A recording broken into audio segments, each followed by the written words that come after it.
৭৭ সংখ্যক গণৰাজ্য দিৱস সমগ্ৰ দেশৰ লগতে অসমতো গণৰাজ্য দিৱসৰ আয়োজন খানাপাৰা পশু চিকিৎসা মহাবিদ্যালয় খেলপথাৰত কেন্দ্ৰীয় অনুষ্ঠানত ৰাজ্যপাল লক্ষ্মণ প্ৰসাদ আচাৰ্যই আজি পতাকা উন্মোচন কৰিব গণৰাজ্য দিৱসৰ বাবে খানাপাৰাত কটকটীয়া নিৰাপত্তা বেষ্টনী গঢ়ি তোলা হৈছে গণৰাজ্য দিৱসত সাংস্কৃতিক অনুষ্ঠানৰো আয়োজন কৰা হৈছে ইফালে ৰাজ্যৰ দ্বিতীয় ৰাজধানী ডিব্ৰুগড়ত পতাকা উন্মোচন কৰিব মুখ্যমন্ত্ৰী ডক্টৰ হিমন্ত বিশ্ব শৰ্মাই লগতে ডিব্ৰুগড়ৰ বিভিন্ন বিদ্যালয়ৰ প্ৰায় 1000 ছাত্ৰ-ছাত্ৰীয়ে প্ৰদৰ্শন কৰিব বিভিন্ন সাংস্কৃতিক অনুষ্ঠান ইয়াৰ লগতে ৰাজ্যৰ প্ৰতিখন জিলা সদৰতো গণৰাজ্য দিৱসৰ আয়োজন কৰা হৈছে ইফালে দিল্লীৰ কৰ্তব্য পথত গণৰাজ্য দিৱসৰ পতাকা উন্মোচন কৰিব ৰাষ্ট্ৰপতি দ্ৰৌপদী মুৰ্মুৱে প্ৰদৰ্শিত হ'ব ভাৰতীয় সেনাৰ শৌৰ্য বীৰ্য এইবাৰ গণৰাজ্য দিৱসৰ থিম বন্দে মাতৰমৰ 150 বছৰ নতুন দিল্লীৰ কৰ্তব্য পথৰ পেৰেডত প্ৰদৰ্শিত হ'ব অসমৰ প্ৰতীক পথ এইবাৰ প্ৰদৰ্শিত হ'ব ধুবুৰীৰ আশাৰী কান্দিৰ টেৰাকোটা শিল্প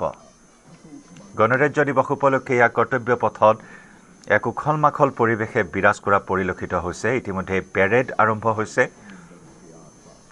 ভাৰতীয় সেনাৰ শৌৰ্য বীৰ্য প্ৰদৰ্শন কৰা হ'ব ৰাজ্য দেশৰ প্ৰতিখন ৰাজ্যৰ গৌৰৱ গাথা এনেদৰে প্ৰদৰ্শিত হ'ব বিভিন্ন ধৰণৰ শিল্পকৰ্ম প্ৰদৰ্শিত হ'ব আৰু ঠিক তেনেদৰে দিল্লীৰ কৰ্তব্য পথত এইবাৰ অসমৰ প্ৰতীক পথ হিচাপে জিলিকিব ধুবুৰীৰ আশাৰী কান্দিৰ টেৰাকোটা শিল্প এয়া ৭৭ সংখ্যক গণৰাজ্য দিৱস আড়ম্বৰপূৰ্ণভাৱে ৭৭ সংখ্যক গণৰাজ্য দিৱস উদযাপন কৰা হৈছে ৰাজধানী দিল্লীত কৰ্তব্য পথত একেদৰে সমগ্ৰ ৰাজ্যতো গণৰাজ্য দিৱসৰ বিভিন্ন কাৰ্যসূচী ৰূপায়ণ কৰা হ'ব খানাপাৰাত কটকটীয়া নিৰাপত্তা বেষ্টনীৰ মাজত গণৰাজ্য দিৱস উদযাপন কৰা হৈছে খানাপাৰা পৰিৱেশ আমি কিছু দেখুৱাম এই মুহূৰ্তত সতীৰ্থ সাংবাদিক দীপাংকৰ দাসৰ সৈতে আমি সংযুক্ত হৈছোঁ পোনপটীয়া সম্প্ৰচাৰত দীপাংকৰ আজি কেন্দ্ৰীয়ভাৱে খানাপাৰাত ৭৭ সংখ্যক গণৰাজ্য দিৱস উদযাপন কৰা হৈছে সামগ্ৰিক পৰিৱেশ আপোনাৰ জৰিয়তে আমি দেখুৱাব বিচাৰিছোঁ আমাৰ দৰ্শকসকলক নিশ্চয় জয়ন্ত ভাৰত ভাগ্য বিধাতা আৰু আপোনাৰ জৰিয়তে প্ৰতিগৰাকী নিউজ 18 অসম নথিত দৰ্শকসকলক ৭৭ সংখ্যক গণৰাজ্য দিৱসৰ শুভকামনা জ্ঞাপন কৰিছোঁ দিল্লীৰ কৰ্তব্য পথত যিদৰে ৰাষ্ট্ৰপতিগৰাকী পতাকা উত্তোলন কৰিব ঠিক একেদৰে অসমত কেন্দ্ৰীয়ভাৱে খানাপাৰাত এইবাৰ অসমৰ মহাধিপতি ৰাজ্যপালগৰাকীয়ে পতাকা উত্তোলন কৰিব ডিব্ৰুগড়ত মুখ্যমন্ত্ৰীগৰাকীয়ে চৰকাৰী কাৰ্যসূচীত অংশগ্ৰহণ কৰি পতাকা উত্তোলন কৰিব গতিকে কেন্দ্ৰীয়ভাৱে যি প্ৰতি বছৰে খানাপাৰা পশু চিকিৎসা মহাবিদ্যালয় খেলপথাৰত গণৰাজ্য দিৱস উদযাপন কৰি অহা হৈছে এইবাৰো ব্যতিক্ৰম নহয় 23টাকৈ প্লাটুনে ৰাজ্যপালগৰাকীৰ সন্মুখত তেওঁ পেৰেড অভিবাদন গ্ৰহণ কৰিব গতিকে সামগ্ৰিক পৰিৱেশটো এই মুহূৰ্তত দেখুৱাই লৈছোঁ মোৰ লগত উপস্থিত আছে ভিডিঅ' জাৰ্নেলিষ্ট অঞ্জন ডেকা আৰু অঞ্জনে দেখুৱাব আৰু এইবাৰ প্ৰায় 10,000 লোকৰ সমাগমন ইয়াৰ ব্যৱস্থা কৰা হৈছে বিশেষভাৱে কটকটীয়া নিৰাপত্তা ব্যৱস্থা বাহিৰৰ পৰা আমি দেখিছোঁ যে ভিতৰলৈ সোমাই অহা প্ৰতিজন লোককে প্ৰায় 3 তৰপীয়াকৈ তেওঁলোকক তালাচী ব্যৱস্থা কৰোৱা হৈছে অৰ্থাৎ নিৰাপত্তাৰ দিশটোত যাতে কোনো ক্ৰুটি নাযায় তাৰ প্ৰতি লক্ষ্য ৰাখি তালাচী ব্যৱস্থা কৰোৱা হৈছে আৰু ইয়াৰ প্ৰস্তুতি সম্পূৰ্ণ হৈছে যোৱাকালি আমি দেখিছিলোঁ চূড়ান্ত অনুশীলন ইয়াত অনুষ্ঠিত কৰা হৈছিল আৰু আজি ৰিপাব্লিক ডে উপলক্ষে ইয়াৰ যিসমূহ অতিথি আছে অতিথিসমূহৰ প্ৰায় আগমন ঘটিছে ঠিক 9 বজাৰ লগে লগে ৰাজ্যপালগৰাকীয়ে ইয়াত পতাকা উত্তোলন কৰিব মই কিছু যদি আঁতৰি ওলাই আহোঁ তেতিয়াহ'লে পেৰেড যিসকলে গ্ৰহণ কৰিব পেৰেড যিসকলে ইয়াত অনুশীলনত অংশগ্ৰহণ কৰিছিল তেওঁলোকে আজি ইয়াত ৰাজ্যপালগৰাকীৰ সন্মুখত তেওঁলোকে পেৰেডত অংশগ্ৰহণ কৰিব তেওঁলোকে কিছু আনুষাংগিক তেওঁলোকে কিছু অনুশীলন চলাই আছে তাৰে যদি পৰিৱেশ মই কিছু দেখুৱাওঁ তেতিয়াহ'লে ভিতৰলৈ মই সোমাই যাম য'ত দেখিম 23টাকৈ প্লাটুন এই মুহূৰ্তত এইদৰে তেওঁলোকে শেষ কুচকাৱাজ তেওঁলোকে আৰম্ভ কৰিছে অঞ্চলে দেখুৱাইছে আনক বাজিছে শংখ বাজিছে একেদৰে যিসমূহ ঘোষৰ যিসমূহ বাদ্য আছে সেই বাদ্যসমূহ এইদৰে দেশভক্তিমূলক গীতেৰে তেওঁলোকে ধুম বজাইছে তাৰে কিছু পৰিৱেশ দেখুৱাইছোঁ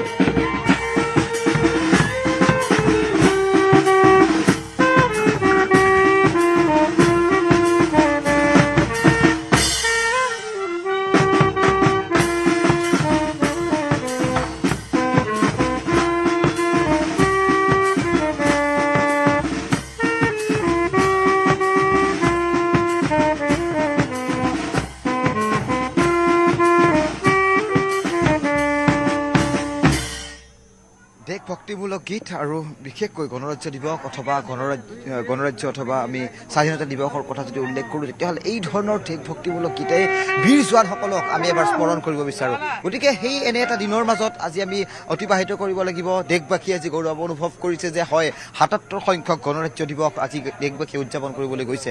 গতিকে আৰু কিছু ওলাই আহিলে মই দেখুৱাম মোৰ ইপিনে মোৰ সোঁপিনে অৰ্থাৎ আন এটা কক্ষ আছে য'ত দেখিম প্ৰতিটো প্লাটুনে সাজু হৈ উঠিছে। বিশেষকৈ ঠিক ৯ বজাৰ লগে লগে পতাকা উত্তোলন আৰু তাৰ পিছতে পেৰেডসমূহ অংশ ল'ব এইসকল জোৱান আৰক্ষীৰ লগতে NCCৰ জোৱানসকল। আৰু এই মুহূৰ্তত দেখুৱাইছোঁ NCCৰ জোৱানসকল সাজু হৈ উঠিছে।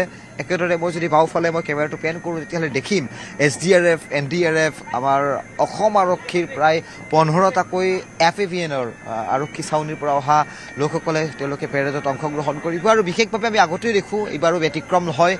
ডগ স্কোৱাড আৰু হৰ্চ ৰাইডিং ইয়াত কৰা হ'ব। হৰ্চৰ অৰ্থাৎ ঘোঁৰাৰ জৰিয়তেও পেৰেডত অংশগ্ৰহণ কৰাৰ কাৰণে যিটো প্ৰক্ৰিয়া বা পেৰেডৰ সেই ব্যৱস্থাটো এইবাৰো ইয়াত ৰখা হৈছে। গতিকে সাজু সম্পূৰ্ণৰূপে খানাপাৰা পশু চিকিৎসা মহাবিদ্যালয় খেলপথাৰ সাজু হৈছে অসম আৰক্ষীৰ পাছিং আউট কৰা যিসমূহ বীৰাংগনা আছে সেই বীৰাংগনাসমূহো আজি ইয়াত পেৰেডত অংশগ্ৰহণ কৰিব। গতিকে পুৰুষ মহিলা উভয়ে অসম আৰক্ষীৰ যিসমূহ গোট আছে সেই গোটসমূহ বৰ্তমান সম্পূৰ্ণৰূপে সাজু হৈছে। আৰু ঠিক কিছু সময়ৰ পিছতে অৰ্থাৎ যদি চোৱা যায় ঠিক 8:45 লগে লগেই ৰাজ্যপালগৰাকী আহি ইয়াত উপস্থিত হ'ব। 9 বজাৰ লগে লগে পতাকা উত্তোলন ব্যতিক্ৰম নহয়। ঠিক আমি যদি চাওঁ আনফালে ডিব্ৰুগড়ত মুখ্যমন্ত্ৰী ডক্টৰ হিমন্ত বিশ্ব শৰ্মাই পতাকা উত্তোলন কৰিব। আমি নতুন দিল্লীৰ আমি কৰ্তব্য পথৰ পৰিৱেশসমূহ সমান্তৰালকৈ দেখুৱাই গৈছোঁ য'ত অৰ্থাৎ ৰাষ্ট্ৰপতি গৰাকীয়ে তাত পতাকা উত্তোলন কৰিব। আৰু এয়া হৈছে ৰাষ্ট্ৰীয় সেৱা যোজনাৰ ফালৰ পৰা এটা দল, আন এটা ঘোষৰ দল। আমি এই মুহূৰ্তত ভিতৰৰ পৰা আমি ধুন শুনিবলৈ সক্ষম হৈছোঁ। সেই ধুনটোৰ ওচৰলৈকে যদি আমি যাওঁ তেতিয়াহ'লে একেই আমি সেই দেশ ভক্তিমূলক কিছু গীতৰ মাজত আমি পুনৰ বিলীন হ'ব বিচাৰিছোঁ।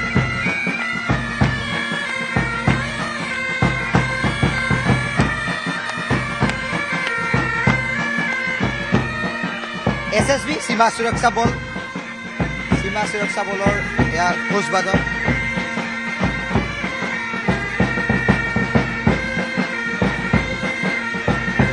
অভিবাদন তেওঁলোকে জ্ঞাপন কৰিব ৰাজ্যপালগৰাকীক।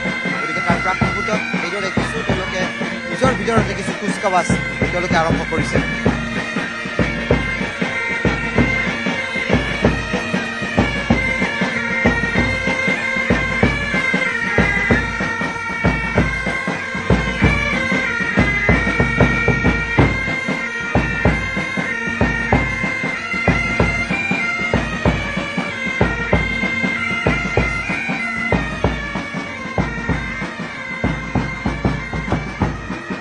যদিও এক প্ৰকাৰ গণৰাজ্য দিৱস উপলক্ষে খানাপাৰা সাজু হৈ উঠিছে।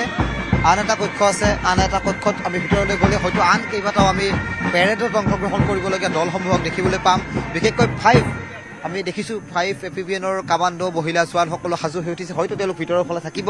আমি যদি কিছু আগুৱাই যাওঁ তেতিয়াহ'লে তেওঁলোকক দেখিবলৈ সক্ষম হ'ম। কাৰণ বীৰাংগনা স্পেচিয়েল অসম আৰক্ষীৰ যি মহিলা আৰক্ষীৰ দ্বাৰা গঠিত বিশেষকৈ পাছিং আউট কৰা মহিলাসকলে বীৰাংগনাসকলে আজি ইয়াত অংশগ্ৰহণ কৰিব। ডগ স্কোৱাডৰ দলটোক দেখুৱাইছোঁ এবাৰ, যিকেইটা প্ৰশিক্ষণপ্ৰাপ্ত সেই জন্তুকেইটাও বৰ্তমান সাজু হৈ উঠিছে।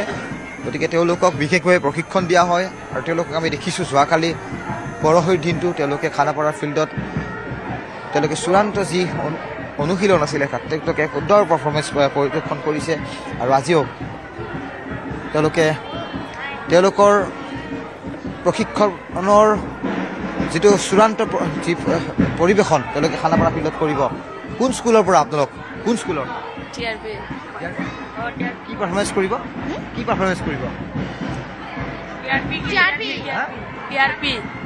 ষ্টেনভেলি পাব্লিক স্কুল। কি পৰিৱেশন কৰিব? বাল্মীকি সংগীত বিদ্যালয়।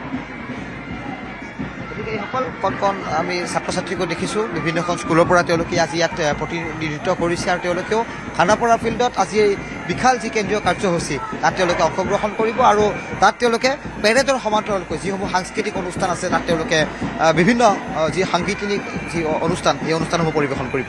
জয়ন্ত। নিশ্চয় দীপাংকৰ এক ৰঙীন পৰিৱেশ এই মুহূৰ্তত খানাপাৰাৰ সেই পৰিৱেশ আমাক দেখুৱাইছে